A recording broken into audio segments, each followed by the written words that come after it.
નમસ્કાર દર્શક મિત્રો, હું શીતલ મહેતા ન્યૂઝ ઓફ કચ્છમાં આપનું સ્વાગત છે। જોઈએ આજના સમાચાર।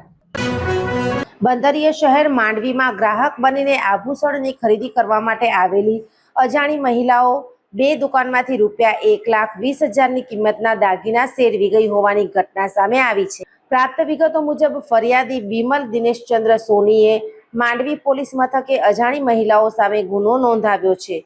ફરિયાદીના જણાવ્યા મુજબ બનાવ 28 એપ્રિલના સાંજે 5 વાગ્યાના અરસામાં બન્યો હતો।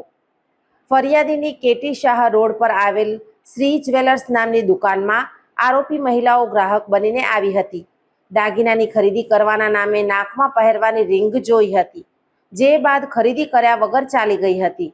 જે બાદ અન્ય ગ્રાહક નાકમાં પહેરવાની રિંગ ખરીદવા આવ્યા ત્યારે બોક્સમાં 3 રિંગ ઓછી દેખાઈ હતી, જેથી તપાસ કરતા સીસીટીવી ફૂટેજમાં અજાણી મહિલાઓ નજર ચૂકવી દાગીના ઉઠાવી ગઈ હોવાનું સામે આવ્યું હતું।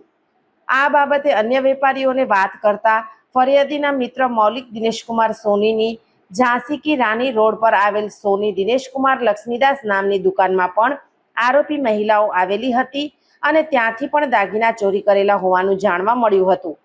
આરોપી મહિલાઓએ બંને દુકાનમાંથી કુલ રૂપિયા 1,20,000નો મુદ્દા માલ ચોરી કર્યો હોવાનું સામે આવ્યું હતું।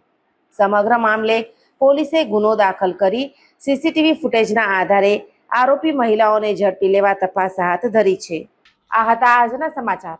આવતીકાલે ફરી મળીશું, ત્યાં સુધી મને રજા આપશો। નમસ્કાર।